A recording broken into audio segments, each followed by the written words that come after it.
Ever wondered why people sometimes choose to put on their own shackles?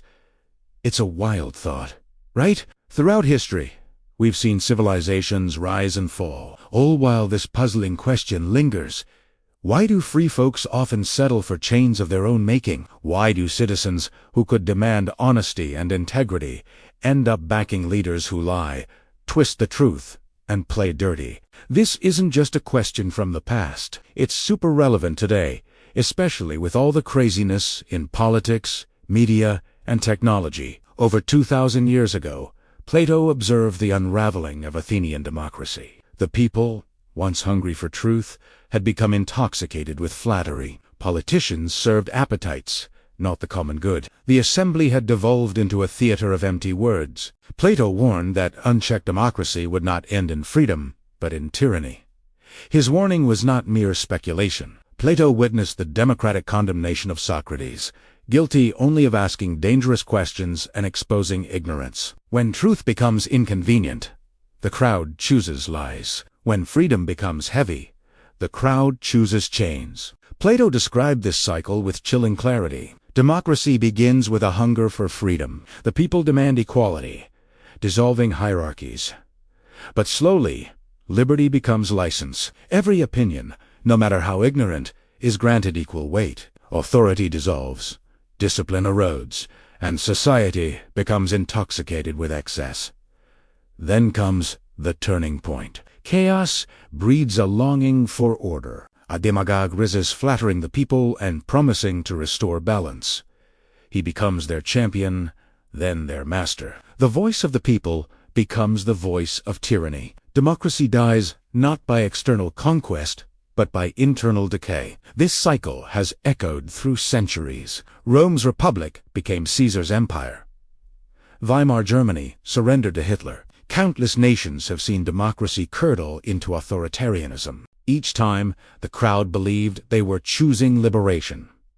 Each time, they cheered their own servitude. But why does this happen? Why do intelligent, capable human beings willingly hand over their dignity to those who exploit them? Plato offers one answer: the erosion of virtue. He argued that a society can only remain free if its citizens are educated not merely in knowledge, but in character. Without self-discipline, freedom decays into indulgence.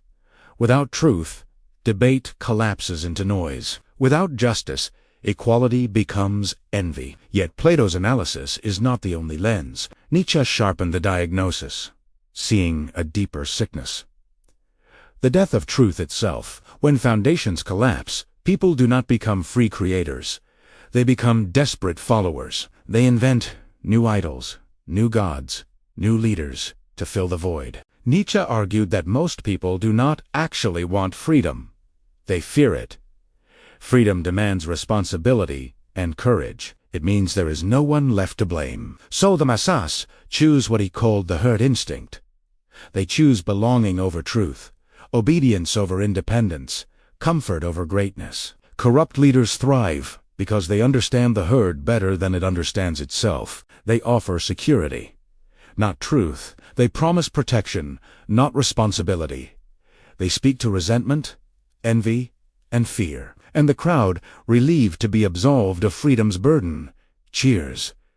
This is why lies spread faster than truth. This is why propaganda works. People long to be deceived, so long as the deception comforts them. But Nietzsche did not leave us with despair. He offered the alternative of the Bermensch, the one who dares to create values rather than inherit them. Opposite stands the last man, who desires nothing higher than comfort, equality, and distraction. We have invented happiness, the last man says, blinking contentedly. Which one, Nietzsche asked, will define humanity's future? Today, the answer seems disturbingly clear. Our societies, saturated with entertainment and addicted to convenience, produce not better Menschen but last men. We crave comfort more than freedom. We prefer distraction to truth. And in this soil, corrupt leaders grow like weeds, promising safety and happiness in exchange for our humanity. And so, the cycle repeats. Plato's warning becomes Nietzsche's prophecy. Democracies collapse not because people are weak, but because they refuse to be strong. Tyrants rise not because they are powerful, but because the masses invite them to power. Corruption is welcomed with applause, but the story does not have to end there. History offers moments of resistance. Socrates chose death over betraying philosophy. Mandela endured decades of imprisonment without surrendering his vision of justice. Countless unnamed individuals have resisted the herd instinct, refusing to cheer for their own chains. These examples remind us that the cycle can be broken, but only if we are willing to carry the burden of freedom. This burden is heavy. It means questioning ourselves before others. It means accepting responsibility instead of blaming leaders. It means daring to stand apart from the herd, even when ridiculed or attacked. Freedom is not a gift from governments or a slogan at rallies. It is a discipline, a courage, a way of life. Only those willing to bear its weight will ever truly possess it. So we return to the haunting question. Why do people cheer corrupt leaders? The answer lies within us. We cheer because we want to escape freedom. We cheer because chains feel lighter than responsibility. We cheer because lies soothe us more than truth. Until we confront this within ourselves, the cycle will continue. The pattern remains the same across time and place. Unless individuals rise who no longer need masters, corruption will always find its throne. The future belongs not to the herd or the last man, but to those rare few who embrace life's uncertainty and dare to create meaning for themselves.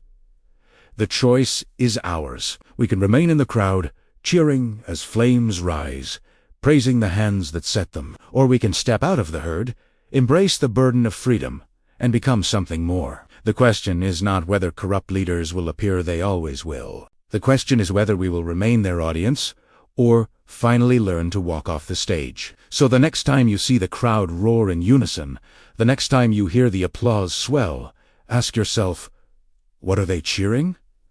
Greatness or chains? And more urgently, which cheer will escape your lips?